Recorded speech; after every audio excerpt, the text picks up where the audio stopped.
Hello friends, my name is Amisha. आप देख रहे हैं आपके अपने यूट्यूब चैनल स्टडी एवरीडे में। आप सबों का हार्दिक स्वागत है मेरे यूट्यूब चैनल पर। तो फ्रेंड्स, आज आपके लिए बहुत खास वीडियो लेकर आई हूँ गांधी युग से, जो अपकमिंग एग्जाम के लिए बहुत इंपॉर्टेंट है। यहाँ से क्वेश्चन बिल्कुल टकराने ही टकराने हैं। ऐसा कोई एग्जाम नहीं है जिसमें गांधी युग से क्वेश्चन ना हो। एसएससी से लेकर पीसीएस तक गांधी जी से रिलेटेड क्वेश्चन पूछना ही पूछना रहता है। तो वीडियो शुरू करने से पहले आप सबों से रिक्वेस्ट करना चाहूँगी, अगर मेरा वीडियो अच्छा लगे तो प्लीज़ लाइक शेयर और सब्सक्राइब करना ना भूलें। तो हम लोग शुरू करते हैं अपना सेशन। गांधी जी का जन्म 2 अक्टूबर 1869 पोरबंदर गुजरात में हुआ था। तो फ्रेंड्स, गांधी जी का जन्म 2 अक्टूबर 1869 को हुआ था और हम लोग हर साल गांधी जी का जन्म 2 अक्टूबर को मनाते हैं। साथ ही साथ हम लोग लाल बहादुर शास्त्री जी का भी जन्म हम लोग मनाते हैं। तो हमारा अगला क्वेश्चन है 1893 में दक्षिण अफ्रीका गांधी जी गए थे। तो हाँ, गांधी जी 1893 में दक्षिण अफ्रीका गए थे और उन्होंने 21 वर्ष वहाँ अपना बिताया था। तो देखिए, गांधी जी दक्षिण अफ्रीका में 21 वर्ष उन्होंने बिताया। देखिए, फिनिक्स आश्रम की स्थापना 1904 में हुई थी। तो यहाँ एक क्वेश्चन ये बनता है एग्जाम में कि फिनिक्स आश्रम कहाँ है, तो वहाँ आप दक्षिण अफ्रीका में टिक करेंगे। गांधी जी ने सर्वप्रथम आश्रम की स्थापना फिनिक्स में की थी। यहाँ एक और क्वेश्चन पूछता है कि सबसे पुराना आश्रम में से कौन था, तो फिनिक्स आश्रम था जो कि गांधी जी के द्वारा स्थापना किया गया था दक्षिण अफ्रीका में 1904 में। तो आप बिल्कुल ध्यान देंगे। तो लेती हूँ अगला क्वेश्चन। गांधी जी सर्वप्रथम सत्याग्रह दक्षिण अफ्रीका में 1906 में किए थे। तो देखिए, आपके मन में एक क्वेश्चन जरूर आया होगा कि गांधी जी को क्या जरूरत पड़ा था दक्षिण अफ्रीका में सत्याग्रह करने का। तो देखिए, वहाँ पर जो कमजोर वर्ग के लोग थे, जैसे लेबर कैटेगरी के लोग थे, कमजोर तबके के लोग थे, उनके साथ बहुत भेदभाव किया जाता था।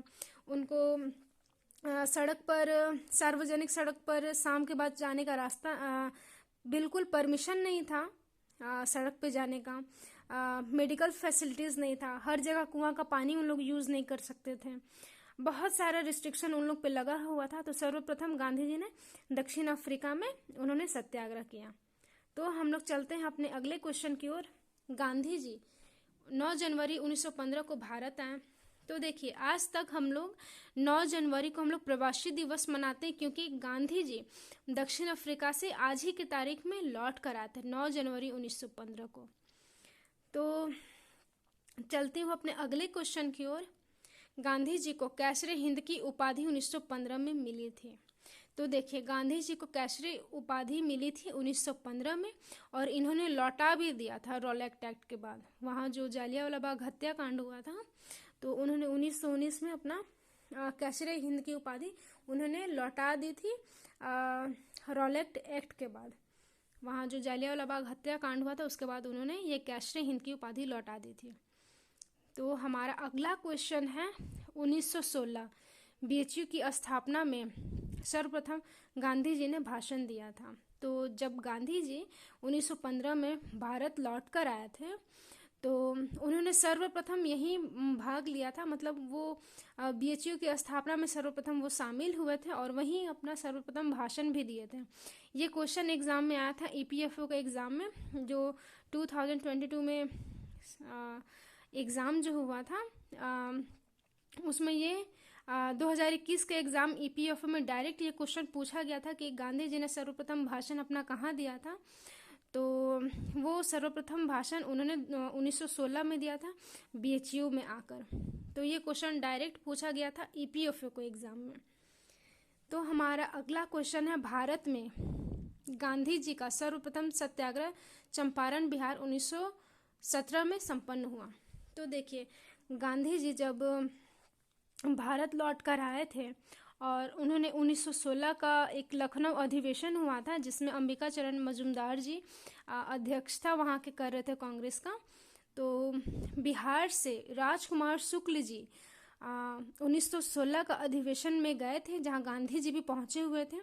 तो राजकुमार शुक्ल जी गांधी जी से निवेदन किए थे कि आप कृपया करके हमारे चंपारण बिहार में आइए और देखिए, यहाँ किसानों का दशा बहुत बुरा है। 3 कठिया पद्धति यहाँ लागू है, नील की खेती करना अनिवार्य हो गया, अंग्रेज सब परेशान करके रख दिए हैं किसानों को। तो गांधी जी बोले थे कि हाँ, मैं 1917 में ज़रूर आपके बिहार में चंपारण में आऊँगा और वहाँ अपना योगदान दूंगा। तो उसके बाद गांधी जी के सत्याग्रह के बाद सत्याग्रह सफल रहा और वहाँ के किसानों को मुक्ति मिल गई 3 कठिया पद्धति से। तो हमारा अगला क्वेश्चन है, गांधी जी ने जॉन रस्किन से भूख हड़ताल की शिक्षा ली थी। तो गांधी जी जब दक्षिण अफ्रीका गए थे तो उनको वहाँ पर गांधी जी के जो राजनीतिक गुरु थे गोपाल कृष्ण गोखले जी, उन्होंने बोला था कि अगर आपको आंदोलन करना है, समाज का सेवा करना है, तो आपको भी कहीं से शिक्षा लेना होगा, आपको भी कहीं से प्रेरणा लेना होगा। तो जॉन रस्किन से उन्होंने भूख हड़ताल की शिक्षा ली थी। और देखते हैं हमारा अगला क्वेश्चन, गांधी जी ने लियो टॉल्स्टॉय से आंदोलन की शिक्षा ली थी। तो गांधी जी 2 किताब उनका फेवरेट था आंदोलन से।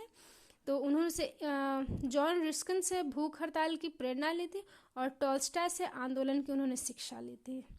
तो हम लोग बढ़ते हैं अपने अगले क्वेश्चन की ओर। तो जैसा मैं बता रही थी, गांधी जी के राजनीतिक गुरु जो थे गोपाल कृष्ण गोखले थे, वही यहाँ मेंशन है। गांधी जी के राजनीतिक गुरु गोपाल कृष्ण गोखले जी थे। तो चलते हम लोग अपने अगले क्वेश्चन की ओर। गांधी युग के नेतृत्व में अहमदाबाद मजदूर मिल आंदोलन 1918 फरवरी को हुआ था। तो 1918 में अहमदाबाद मिल मजदूर आंदोलन हुआ था, जिसमें 35% बोनस बढ़ाने का बात हुआ था, जो कि ये भी उन्होंने अपना सत्याग्रह को सफल बनाया था। तो हमारा अगला क्वेश्चन है, खेड़ा सत्याग्रह मार्च 1918 को हुआ था। 1919 में गांधी जी ने कैसरे हिंद की उपाधि लौटा दी थी। तो देखिए, मैं आपको पहले भी बता चुकी थी कि गांधी जी को जो 1915 में कैसरे हिंद की उपाधि मिला था, वो उन्होंने लौटा भी दिया था रॉलेट एक्ट के बाद, जालियांवाला हत्याकांड के बाद। उन्होंने जब जालियांवाला हत्याकांड जब हुआ था तो गांधी जी इतने नाराज थे, इतने दुखी थे कि उन्होंने अपना कैसरे हिंद की उपाधि उन्होंने लौटाना सही समझा। 1920 में असहयोग आंदोलन की शुरुआत हुई थी। तो असहयोग आंदोलन हम लोग का शुरुआत हुआ था 1920 में और स्थगित हुआ था 11 फरवरी 1922 को असहयोग आंदोलन। तो असहयोग आंदोलन लिया गया था आपका चौरा चौरी कांड के बाद। तो देखिए, चौरा चौरी कांड जो आपका यूपी में पड़ता है, चौरा चौरी जगह का नाम है। इस कांड के बाद असहयोग आंदोलन 1 साल के बाद वापस ले लिया गया था। तो देखिए, चौरा चौरी कांड 1922 5 फरवरी को हुआ था। चौरा चौरी कांड का डेट है 1922 5 फरवरी को हुआ था। तो अब हम लोग बढ़ते हैं अपने अगले क्वेश्चन की ओर। चौरा चौरी कांड के समय गांधी जी गुजरात में थे। तो चौरा चौरी जब कांड हुआ था तो उस टाइम गांधी जी गुजरात में थे, वो वहाँ गए हुए थे और वहाँ से यहाँ चौरा चौरी आपका यूपी में है और यूपी में ही कांड हुआ था, लेकिन चलता हुआ असहयोग आंदोलन उन्होंने गांधी जी ने वापस ले लिया था। तो बढ़ते हम लोग अपने अगले क्वेश्चन की ओर। गांधी जी सन 1924 में बेलगांव कर्नाटक की अध्यक्षता की थी। तो गांधी जी एक ही बार अध्यक्षता उन्होंने किए। सर्वप्रथम उन्होंने बेलगांव कर्नाटक में उन्होंने अध्यक्षता किए थे। तो हम लोग बढ़ते अपने अगले क्वेश्चन की ओर। गांधी जी का नमक सत्याग्रह दांडी मार्च 12 मार्च से 6 अप्रैल चला था। करीब करीब 24 दिन चला था ये दांडी मार्च। गांधी इरविन समझौता 1931 में हुआ था। हमारा अगला क्वेश्चन है, पूना पैक्ट 24 सितंबर 1932 गांधी और अंबेडकर के बीच में हुआ था। तो ये क्वेश्चन भी हर बार एग्जाम में पूछा जाता है। ये one of the most important question, आप बिल्कुल एक नज़र में इसको रखेंगे। सारे क्वेश्चन गांधी जी से बहुत इंपॉर्टेंट है, आप बिल्कुल भी मिस ना करें। सब नोट्स बनाएं और बार बार इसको पढ़ें, जरूर याद हो जाएगा। गांधी जी से रिलेटेड 2-3 वीडियो और आएंगे जो आप जरूर देखिएगा। तो हम लोग का क्वेश्चन है, व्यक्तिगत सत्याग्रह 1940 में हुआ था, जिसको हम लोग दिल्ली चलो के नाम से भी जानते हैं। व्यक्तिगत सत्याग्रह को हम लोग दिल्ली चलो के भी नाम से हम लोग जानते हैं। तो हमारा अगला क्वेश्चन है, गांधी जी दूसरे गोलमेज सम्मेलन 7 सितंबर 1931 में उन्होंने भाग लिए थे। गांधी जी जब लंदन गए थे गांधी जी जब गए थे गोलमेज सम्मेलन में, तो गांधी जी राजपूताना जहाज से गए थे। देखिए यहाँ लिखा हुआ है राजपूताना जहाज। 1931 में भाग लिए थे उन्होंने गोलमेज सम्मेलन में, और राजपूताना जहाज से वो गए थे। तो देखिए गोलमेज सम्मेलन क्या होता है ना, कि राउंड टेबल होता है और सबका फेस सेंटर की ओर रहता है। तो ये राउंड टेबल का मतलब है कि इसमें कोई भी मालिक नहीं बन सकता, सबका फेस सेंटर की ओर रहता है और सबका बात यहाँ सुना जाता है और सबका बात सुनकर एक डिसीजन लिया जाता है।